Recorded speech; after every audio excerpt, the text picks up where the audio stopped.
Good morning. My name is William A. Clement Jr. I go by Bill.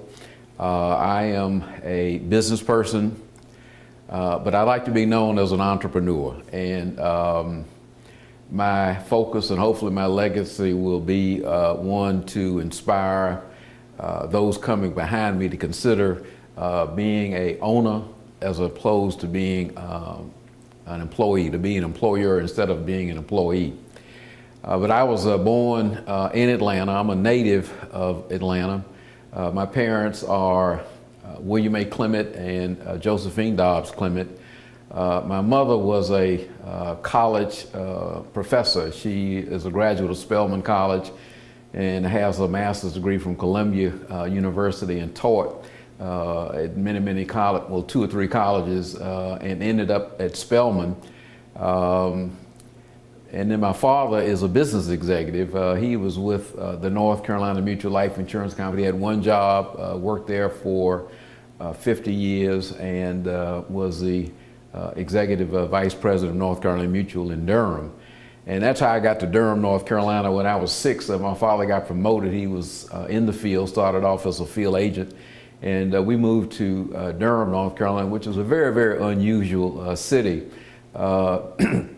Durham was the home to North Carolina Mutual Life Insurance Company, to Mechanics and Farmers Bank, to another entity called Mutual Savings and Loan, and to North Carolina College, which is now known as North Carolina Central. And the reason that this is back in segregated times. All of these institutions were owned and operated by African Americans, and that was very unique.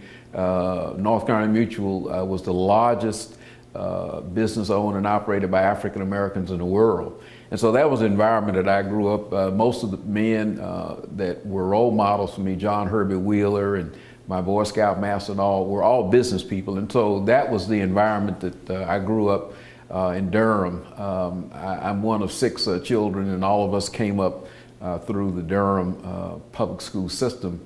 My mother was, as I indicated earlier, a professor, and at age 53, she decided to get into politics and was eventually elected president of the Durham Durham Board of Education. And there's a school named for her in Durham called the Josephine Dobbs Clement Early College High School. And next week, or next month rather, I've been invited to be the commencement speaker for the exercise, and I'm very excited about that.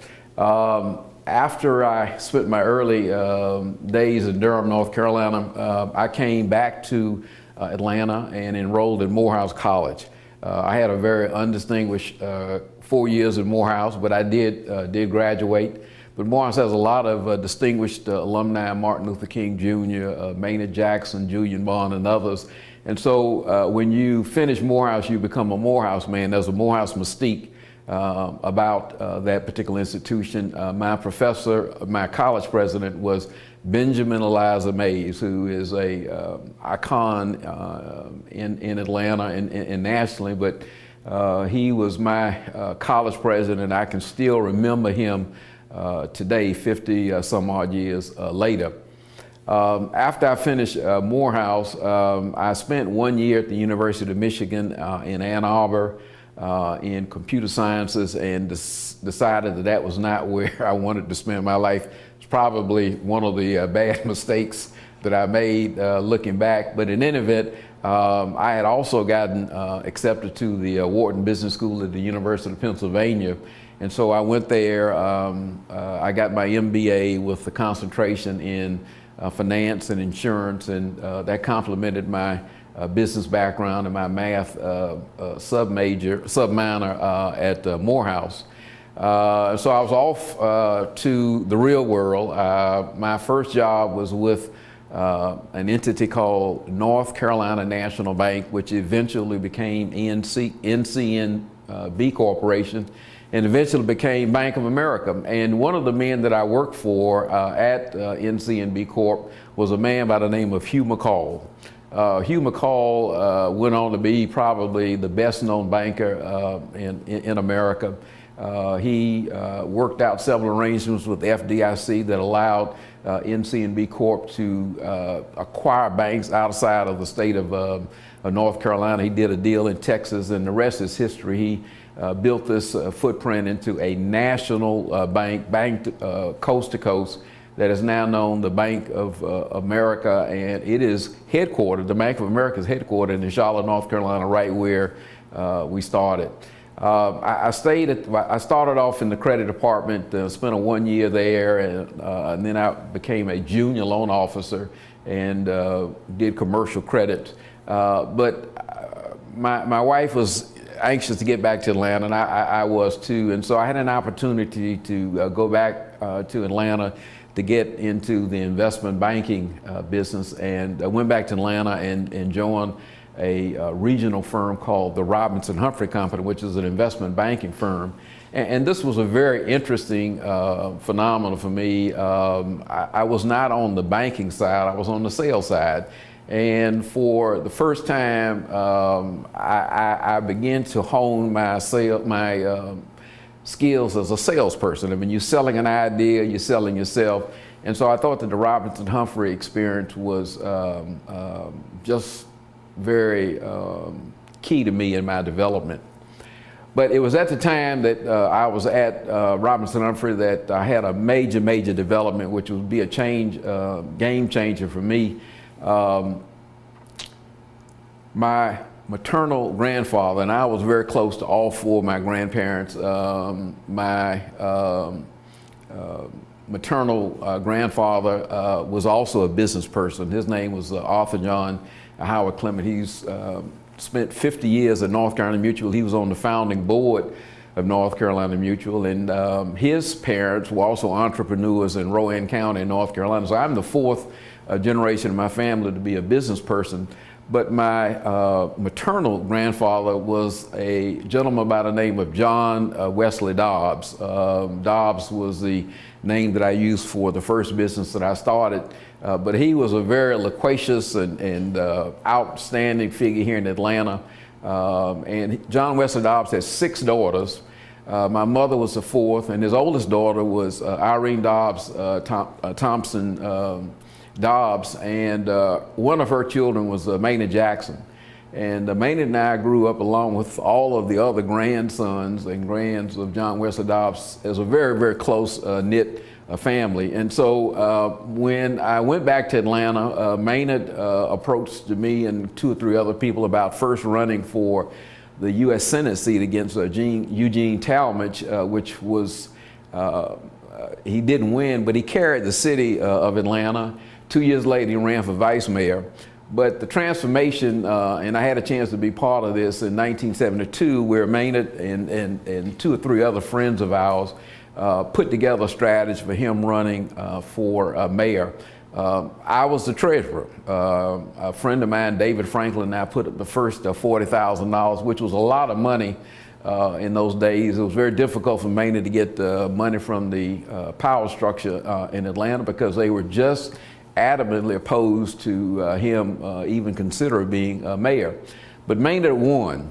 And it was a transformational period for me. I got a chance to see politics from the inside, but more importantly, I got a chance to meet all of the players in Atlanta. And several are household names are Herman Russell, but one in particular was Jesse Hill, who at that time was the president of the Atlanta Life Insurance Company. It was the beginning of a lifelong friendship. And as I look back on it now, it was a mentoring relationship. And the first time that term had come into my vocabulary. And but Jesse opened up a lot of doors. The first being that he was instrumental in my leaving Robinson Humphrey and coming to Citizens Trust Bank, which is a community bank. It's an African-American owned bank. In fact, it was owned by Herman Russell. And I went there and assumed the title of vice president and senior loan officer. And I stayed at Citizens Trust Bank for 7 years. It was a great experience for me. I really got involved in credit and lending, and for a 6-month period I was the CEO of the bank as they were doing a transition to a new president. But it was a great experience. And from that, I had another transformational experience, and Jesse Hill and Herman Russell were two of 25 men that backed Jimmy Carter, who was the governor of Georgia and decided to run for president of the United States. And Jesse recommended me for the Carter administration. And at that time I was divorced, and so I left Citizens Trust Bank and went to Washington, D.C., where I was a political appointee and also a presidential appointee. The political appointee position was the Associate Administrator of the U.S. Small Business Administration for a program that they had for small business enterprises and emerging businesses, where you could bid or also where you could bid on contracts that were set aside that would allow businesses primarily in urban areas to get federal contracts to create jobs and create wealth for themselves. But it was a theory of entrepreneurship being a way to eradicate poverty, create jobs, and create wealth for people in inner city and in other areas. And so I was the associate administrator. I was the highest ranking official at the U.S. Small Business Administration. Got a chance to fly around the country and to just really get exposed to the top entrepreneurs in the country. I had a chance to develop a relationship with Sam Nunn, who was the senator from Georgia. We had to testify several times before him, and that relationship continues to date. But in addition to that function, I probably met a young man who, in fact, he was a colleague of mine. He was on the management team at SBA, and he exposed me to a concept that I'd never ever heard of, and that was called an LBO, a leverage buyout. And he would regale, and not in an arrogant way, but he would tell me that he had just bought a business several years before he came to Washington from the trust department in Seattle, Washington. It was a business that had come in through an estate, and they were looking to sell it.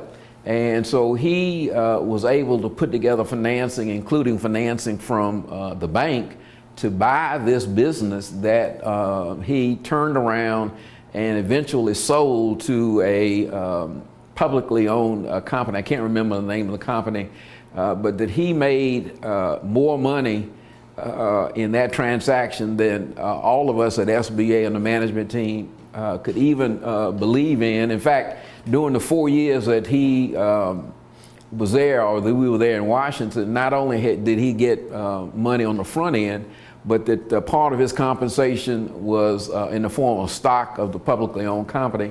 And that stock appreciated more in value in the 4 years that we were there than all of us made in salary. So I was hooked. I decided that I was going to be an entrepreneur and that I was going to do an LBO. And so I had one or two opportunities to be an employee when I left after 4 years. President Carter did not get reelected. But I was bent on being an entrepreneur and not taking a job. And so I spent 5 years when I left SBA. I set up a firm called the Dobbs Corporation, and Dobbs being in tribute to my grandfather, my maternal grandfather, who just had a great impact on me. And for the first 4 or 5 years, I did consulting work. I had a contract with the Coca-Cola company and some other businesses doing, management consulting work. And then I won a contract with the city of Atlanta, not through Maynard, but through Andrew Young, who I got to know. And we began to do public finance work. I was combining my investment banking background and my commercial banking background. And we would advise the city and to go through the financing on any capital or public projects, the airport, the water, roads. These type of projects are all financed through tax-exempt bonds, which are done by state and local governments. And so that was the beginning of my first real revenue stream. But I had never gotten over the idea of doing a LBO. And so I acquired two businesses in those 5 years. One was just a single entrepreneur who had a IT background, and that's where I wanted to go, because when I was in Washington, I was beginning to look at the federal expenditures, where the contracts were, and this is in the 1980s. And people were still talking about the superhighway and IT being the next wave. And I remember my mother giving me a book to read by Alvin Toffler that talked about the third wave, the agricultural revolution being the first, industrial revolution being the second. But Toffler back in the 80s was talking about information as being a new business area. And so I decided that even though I didn't know a lot about computers, I had some computer courses at the University of Michigan, that I would acquire knowledge, that I would acquire people in a business that was in that particular area, and then I would go back and get registered or certified as a term with the U.S. Small Business Administration for the program that I managed 5 years earlier. So it was in 1986, though, that I did the second acquisition that was very, very major. It was a company called Resource Account Management, Inc. It had two principals. They had a customer base, and they were doing, one of the principals had a background in mainframes, which at that time was the way that you did in IT systems. It was a centralized environment. All data and information ran through a mainframe, and they used the distributive processing at that particular point in time. And so I did an acquisition, and I was very proud of myself, because by that time I had a balance sheet. I'd been doing some financing with Citizens Trust, borrowings from Citizens Trust Bank. And so I was able to use the stock that I had in the Dobbs Corporation to acquire the assets of Resource Account Management, Inc. They were known as RAM.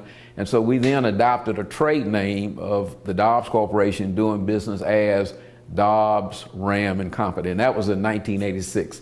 The business is still going, but I'd like to talk about two accomplishments that I thought were very, very unique during the 25 years that I was there. The first had to do with a provision in the Tax Reform Act of 1986. We had been doing this public finance work for state and local governments that were issuing a debt.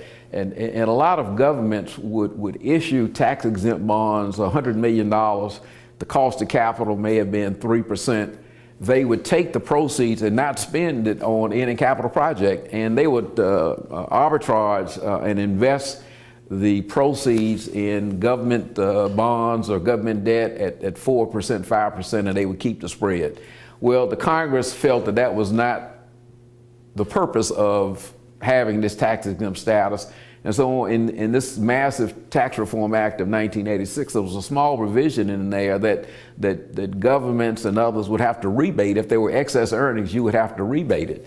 And so in the course of my doing this public finance, we had worked with a lot of firms, bond counsel firms, and by this time Maynard had left office, and he was with a firm called Chapman and Cutler out of Chicago, which was a nationally recognized bond counsel firm. And so Maynard was telling one of the partners there about the IT capabilities and then the functional capabilities that I had developed around public finance. And so we were the first firm to put together a application. We developed the algorithm and did the application for a software app called ARBIComp, ARBI-comp, C-O-M-P. And we then developed a niche of doing arbitrage rebate calculations as a service. They outsourced it to us.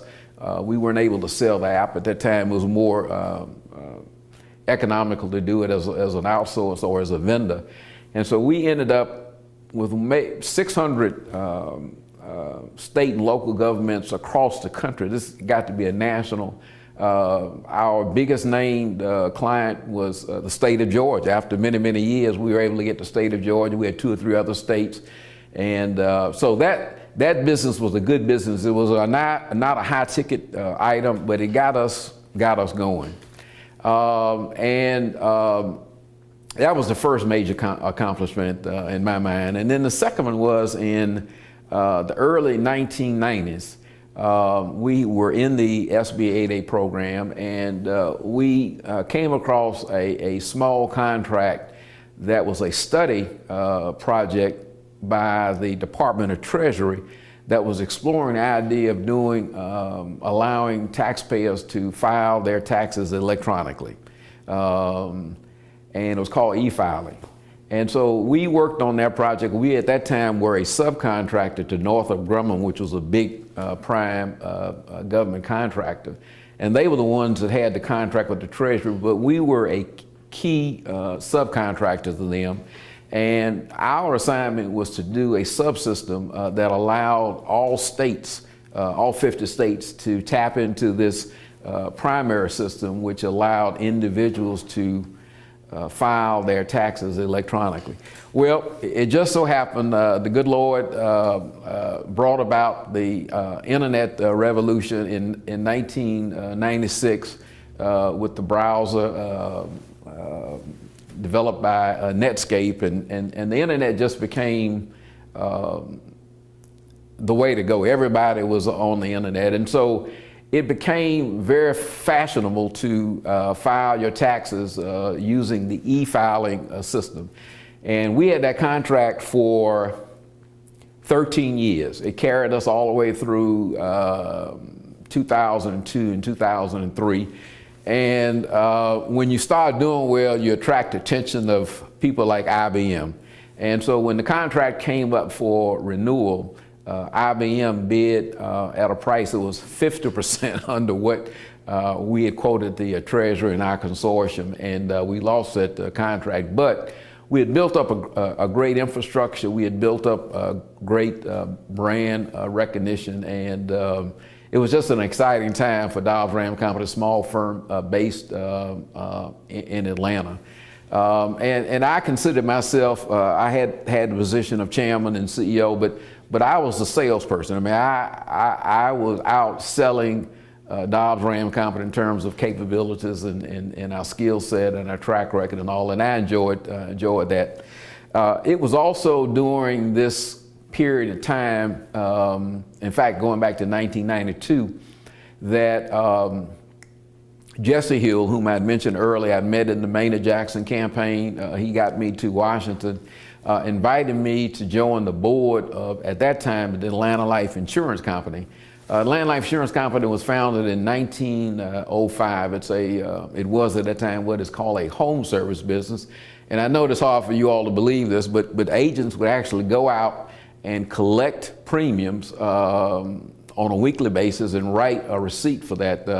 This was the same model that my father and grandfather had done at North Carolina Mutual, so they thought that there was some value there in terms of having me on the board. So I joined the board in 1992. I was still running Dobbs Ram Company, so I was a outside independent director. And this was my first board position. This is something that I eventually would develop as a practice.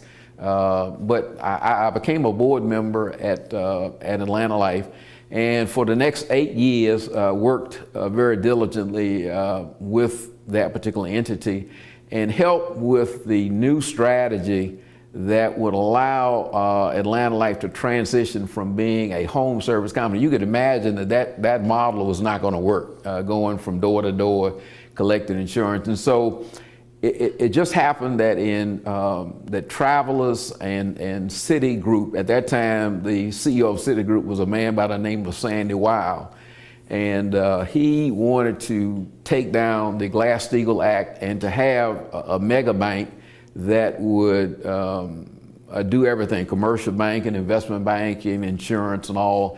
And so he merged Citibank, which was a well-known money center bank in New York, with Travelers, which was an equally well-known insurance company, created Citigroup. And Congress had to repeal Glass-Steagall. They called it the Financial Services Modernization Act. And that allowed financial institutions to be in different sub-areas of financial services, insurance, investment banking, et cetera. And so at Atlanta Life, we liked this. In fact, one of the people that was a big proponent of it was Maynard Jackson. Maynard had left Chapman and Cutler and had gone into business for himself with a firm called Jackson Securities. And Maynard and I kept our relationship. He was my closest friend and confidant, and we would always talk about ideas. And he approached me in the year 2000 about Atlanta Life and Jackson Securities coming together and creating a financial services company that was a model, or that would be modeled after Citigroup and Travelers. Well, the idea did not take off at that time, but we saw value in that, and so we created the Atlanta Life Financial Group, which is a holding company under the Financial Services Modernization Act. And the chair at that time was a man by the name of Gregory Barranco, who was a car dealer. And Greg told me, he says, Bill, we are getting into areas that I'm not familiar with. He said, I'm a car dealer, I'm not a financial guy. He says, I'm going to step down and I want you to be the chair. And so I ended up being the chair, the non-executive chair of Atlanta Life, and handled that transition from the insurance company to Atlanta Life Financial Group in 2000. And one of the businesses that I always liked, and I liked it because North Carolina Mutual had been very successful with it many years ago, was an asset management firm. And so we started our first unit under the Atlanta Life. Well, we had obviously the Atlanta Life Insurance Company, which was the flagship company. The second business we started was is now known as Herndon Capital Management, and it is one of the fastest growing money management firms. They do pension funds, institutional accounts. They have no retail accounts, but it's up around $4 billion in assets under management. It's gotten to be the most profitable unit of Atlanta Life, and it's run by three very well-trained young men today, all one Wharton MBA, one Harvard MBA, and one from the University of North Carolina. And they also have their CFA designations. So it was a great, and I think the word is when you develop a business internally and you give some of the equity to the owner-operators, it was a great model for that. And so that business went well. We converted the insurance company from home service to group. We became a group reinsurer. In fact, we are now the largest minority owned insurance company that does group reinsurance. We have business with New York Life and Cigna and several other big carriers. And so that business is a very cyclical business, though, because if you have adverse death claims, you can get wiped out. And so we needed to diversify our revenue stream, and so that was one of the main focuses, and that is an ongoing project. In 2003, Maynard Jackson died. It was just a traumatic event for me. It was in 2003. And he was in his 60s, and it's just very traumatic. And he named me as the sole executor of his estate. There was no other institution involved. He had that much confidence in me, and he had begun to branch out into other kinds of businesses. He had a business called Jackmont Hospitality. He had another business. He and I also had put together a life insurance agency back in the 90s. That I ran for him, and we eventually sold that. It was a modest gain. But so at this point in my career, I'm the CEO of Dobbs Raymond Company. I'm the chair of the life board and the executor of Maynard's estate. And Maynard's business did not go well after his death. I mean, he was absolutely the rainmaker. And so the president of Jackson Securities approached the president of Atlanta Life. I was not involved in the transaction. I had to recuse myself from the transaction, but we put together a deal where Atlanta Life bought Jackson Securities. And so that idea Maynard had in the early 2000s came to fruition in 2007. And so it's a testimony to his vision, to thinking ahead and thinking outside of the box. And so that became the third business. And then in 2008, the CEO of Atlanta Life, a very young, dynamic individual. His name was Ron Brown. Had been the CEO of Atlanta Life for 2 years and had just done a great job with the business. Ron Brown called me one day. He says, "Bill," he says, "I have colon cancer." And in a matter of 5 months, Ron was gone. I mean, just gone. And he and I had gotten very close. And the board, we didn't have a management succession plan. I mean, we just did not have a management succession plan. And so the board asked if I would step in for a year and be the CEO, which I did. And it was also at the same time that I had been telling my business partner at Dobbs Ram that I really wanted to expand. I had, and this leads me to my next major point. One of my next major points is that I had, during this particular point in time, been approached by a gentleman that I had met through one of my networking activities. And this is an important thing that I'd like to leave, is that you really need to network with as many different people as you can. One of my outside activities was with the Atlanta Business League. I was the first chair of the Atlanta Business League, other than a gentleman by the name of John Cox. And from that, I got exposed to a gentleman on the board of the Commerce Club by the name of Jim Balloon, who is the managing partner of McKinsey. He went on to be the CEO of National Services Industry and also Acuity Brands. Both of those last two are Fortune 500 companies. And Jim invited me on a board of a company called Radiant Systems, but I'll get back to that in a minute.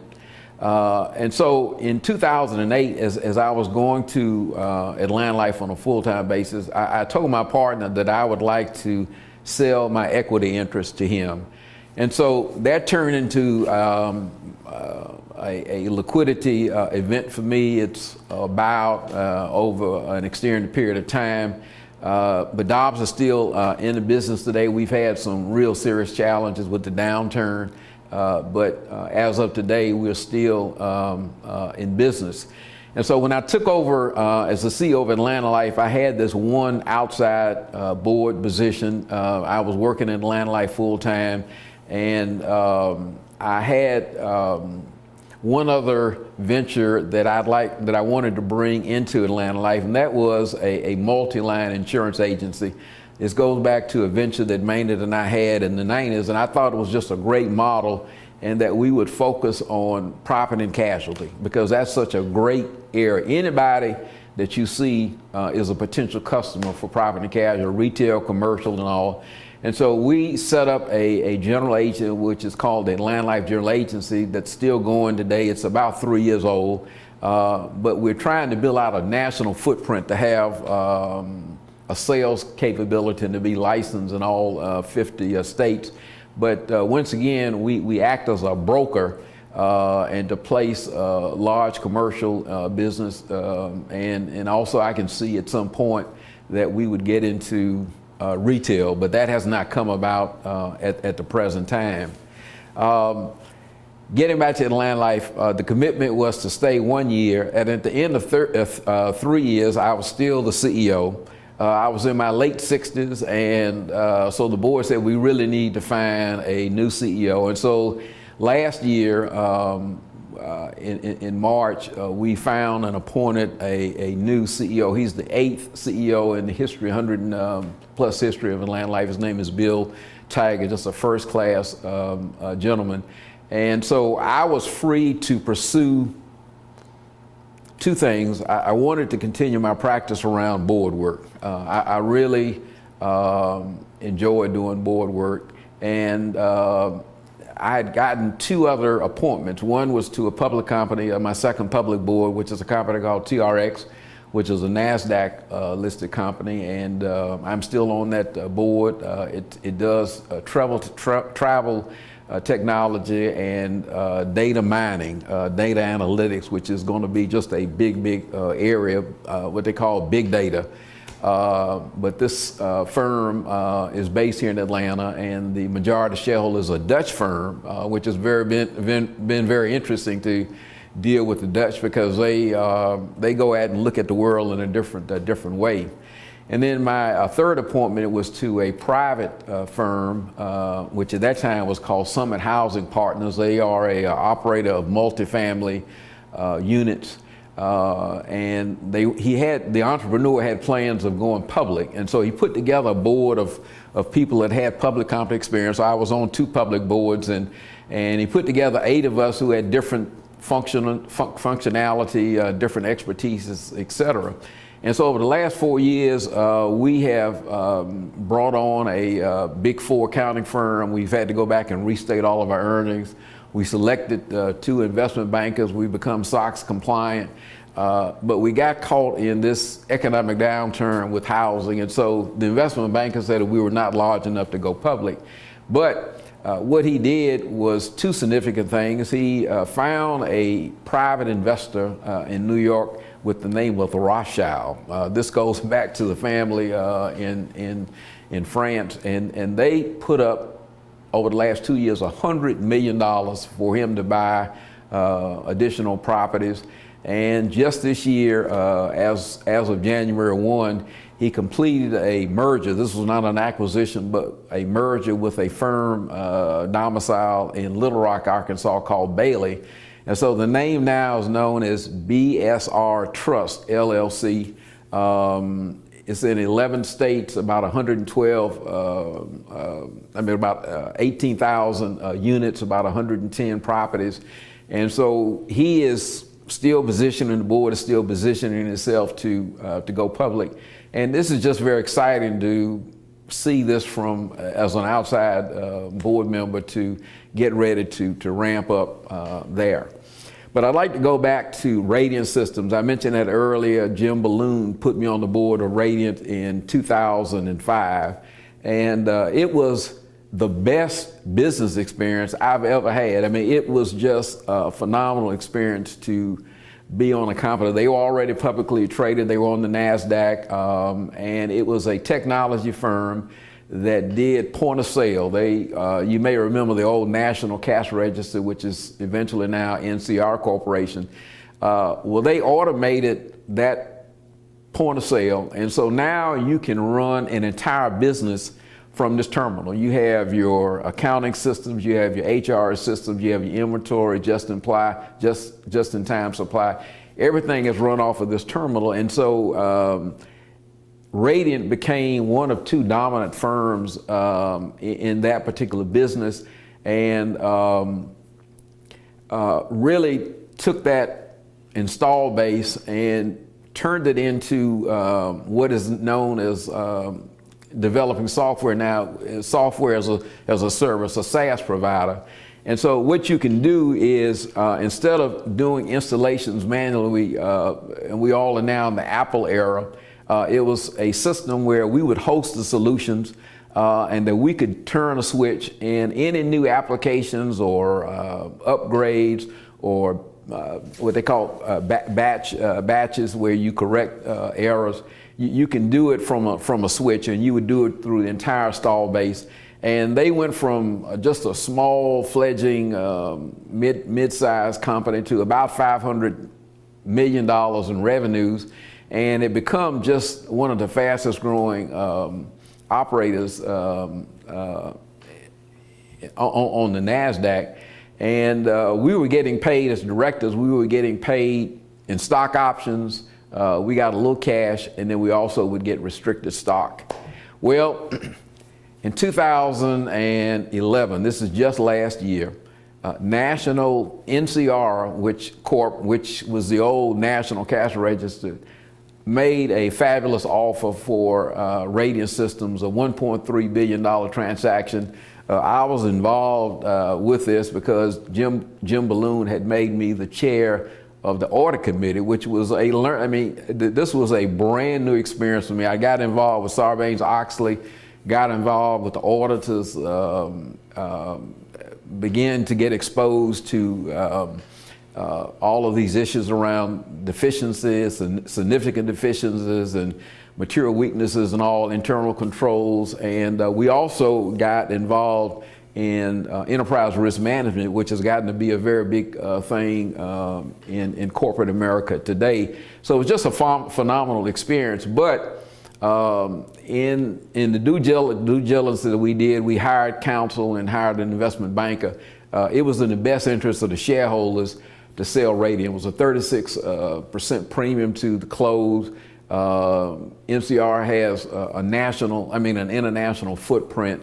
And so we sold the business, and one of the co-founders of the business, he and the brother left, but he was 43 years old, and he walked away with about $125 million. And I got a chance to see that and understand it, and it was just, and all of the directors had been collecting stock options and money, and so it was a very, as a stockholder, it was a very profitable, and it was a liquidity event for me. So all of this has come to bear now on what I am doing in my post business career, and I have come to work very, very closely with an entity called Opportunity Funding Corporation. Jesse Hill, whom I've mentioned several times, approached me in 2000 about being involved in Opportunity Funding Corporation. And his vision was, this was an idea that was brought to him by the University of Texas, where most of your big institutions, both colleges of higher learning, Harvard and Stanford and MIT, et cetera, have a moot court for business plan competition in Texas, at the University of Texas. And he and Jesse decided that they would do this for historically black colleges and universities. And so I was the first judge. You spend a couple of days going over the business plans, judging the business plans, and the schools would come in. And so the first year, which was in 2000, we had 7 schools. And the ideas were around things such as a startup for a restaurant. I remember there was one for a car wash, et cetera. Well, just last weekend, we hosted the 12th annual business plan competition. We had 23 historically black colleges and universities, and it's just amazing at how the business plans and the ventures have come together. The winning school this year did theirs around the idea of technology transfer, where you hook up with a college professor that may have a patent around some intellectual property that is a game changer. You can either have patents or trademarks or copyrights or whatever it is, but you want to protect your intellectual property. We've been teaching this to the deans and the faculty advisors as a second component of this program of how do you really create businesses down there around something that has to do with technology transfer. And so they came in with this idea. They had a professor. The school actually owns the business right now, along with the professor. They're going to give the students part of the equity. And for the first time this year in the competition, Wells Fargo, and I pursued them 3 years ago, gave us a very small grant to set up the OFC Incubator Fund. Opportunity Funding Corporation is known now as OFC. And so we have this incubator fund that can be used to help with the seed capital. We bring in venture capitalists who actually can provide some of the startup capital for these small businesses. We have 3 on the panel, and then we have the vice chair of our board, of OFC board, is a venture capitalist too. And so at this point, 12 years later, I've just been elected, or 2 years ago, just elected chair of the board of Opportunity Funding Corporation. And so I see this as a culmination and an opportunity to help create entrepreneurs.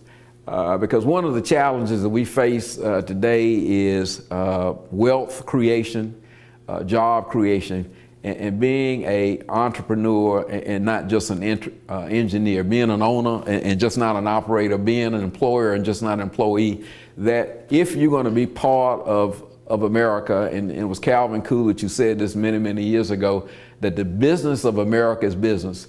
And so we, as a group of people in America, really need to become more entrepreneurial. And I feel that this involvement with Opportunity Funding Corporation and these young students, I mean, we have some bright young students there, and to teach them and also to teach the deans and the professors who 10 years ago, 11, 12 years ago, several of these schools did not teach entrepreneurship. But now, as a result of Opportunity Funding Corporation and Jesse Hill, that is installed in the curriculum now, and these kids have the bug to be entrepreneurs and to go out and create jobs. So I have been blessed in my life, and now I want to be a blessing to others.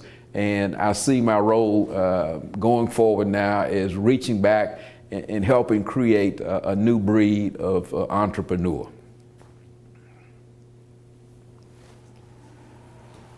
Can I take you back?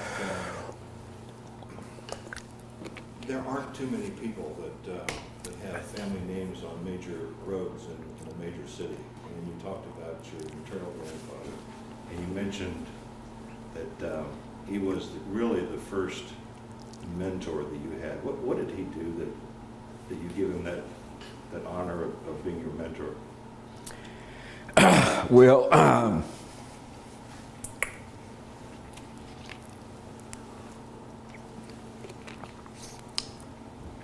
Mr. Dobbs had 6 daughters, but he was a man's man, and he liked baseball, he liked boxing, and he had all of that stuff, but no sons. And so when these sons began to come along, Maynard was the oldest grandson. I mean, he just doted on us and spent a lot of time with us. And I can remember now at the age of 9, he took us to New York to see the Brooklyn Dodgers. I can remember this game as if it was yesterday. Pee Wee Reese and Herman and Duke Snyder, and of course Jackie Robinson and Don Newcomb. All of these were players who played on the Brooklyn Dodgers. But I think Mr. Dobbs' legacy was that he was independent. He was the Grand Master of the Prince Hall Masons in Georgia, which was a very formidable group. He became not only the Grand Master in the state, but he became a player on the national scene, and he was an advocate for civil rights, equality, and justice. And he had a formula that he called the 3 B's. And he taught it to all of his daughters, and the daughters would teach it to us. And this is a speech that I'm going to use when I go to the Josephine Dobbs Clement. But it's called The Book, the Ballot, and the Book. And he said that this is the focus that you all need to have. You need to get as much education as you have. He had 6 daughters. All of them went to Spelman College. 3 of them graduated valedictorian. The other 4 were salutatorians. 3 of them went on to get PhDs, and the other 3 got master's degrees. So he not only talked it, but he did it. And he was very big on the book. And then the ballot. He was before Maynard. He was the unofficial mayor in Atlanta on Auburn Avenue, which was a street that he operated out of. And there's another street that runs parallel, which is in downtown Atlanta, called the John Wesley Dobbs Avenue, named in his honor. But he thought that politics was a way to transform and to make a change. And so he never ran for elected office, but Maynard ran. My mother ran. We had one other cousin in North Carolina who is involved in Durham politics. But he thought that, the political system was a way that you make change. And then the 3rd B, of course, was the book. And he was encouraged us to save. I mean, he was not an entrepreneur, but he encouraged saving money and having your own. And so I credit him with being a mentor. I can remember these 3 B's. He was a very eloquent speaker, very great orator. And all of that came down through Maynard, and all of his daughters were very well spoken. But the entrepreneurship really came from my fraternal grandfather, whose name was Arthur John Howard Clement, and I got to know him. He died when I was 10, but he was a businessman. He was a bail bondsman. He was in real estate, and he was on the founding board of North Carolina Mutual and started up the South Carolina. But those two grandfathers would have to be, in my mind, mentors and role models. One of two of many that have had impact, a significant and positive impact on me in my life.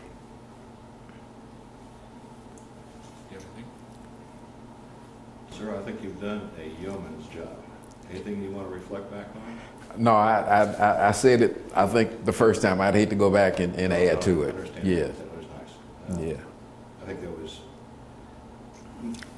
I guess the key thing, everybody has the bigger than life image of Maynard Jackson. And when I came to town, I ran into a couple of his daughters and their, I guess, the securities firm, what they were running at the time. What other things did he get involved with that wasn't in the mainstream that people need to know about? Yeah. Well, Maynard was bigger than life in two ways. He was a big man. He was 6'3", almost 300 pounds. Had this baritone voice, and whenever he came into the room, you knew he was there.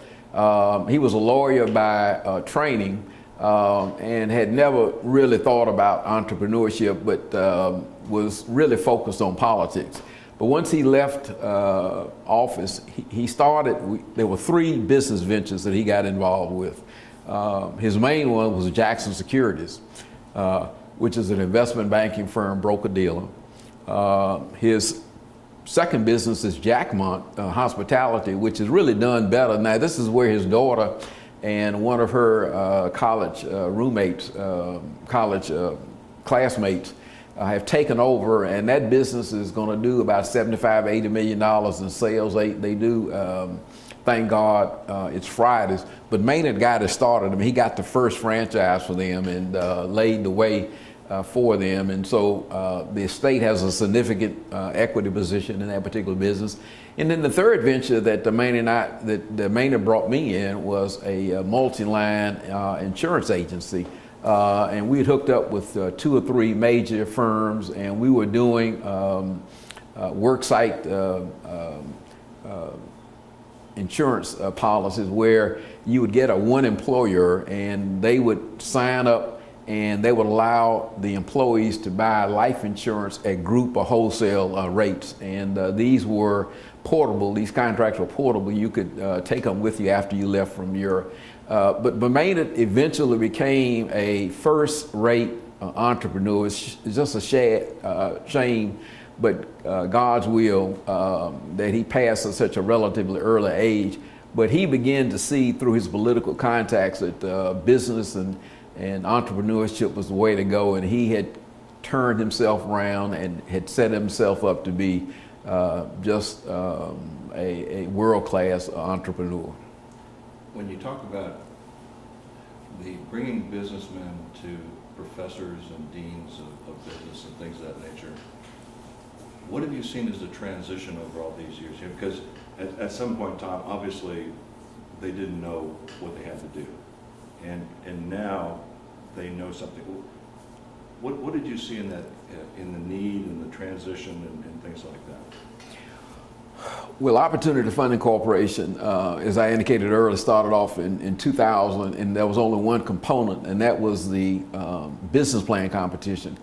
Well, 2 or 3 years later, we saw that you can't generate entrepreneurs in classrooms unless the professors are thinking in that particular area. And so we set up a seminar, which is a parallel. Kauffman Foundation funded this, that allowed us to bring in, it was almost distance learning, but we had people that come in from MIT and Harvard and Stanford, and they would explain to the deans and professors, how do you teach entrepreneurship?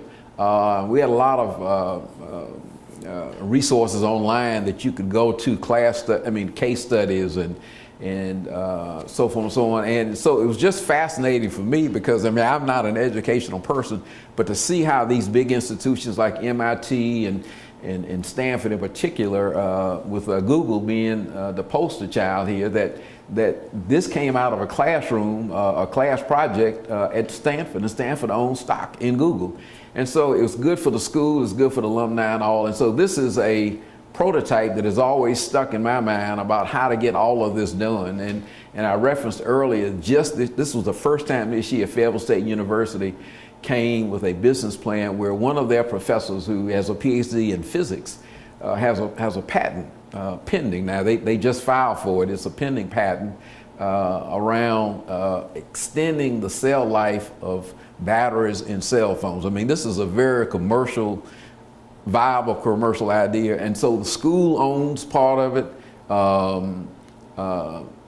The professor will own part of it. The students will get equity interest in this.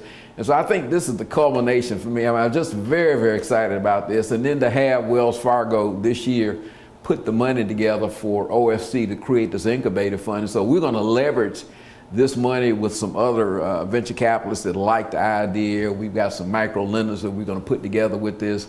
And maybe Wells Fargo would do a credit facility or not. But it is just a culmination of how you can teach in the class, how you can learn and refocus the thinking of college professors and advisors on getting a new generation of entrepreneur to go out into the world. It was just exciting. That's good.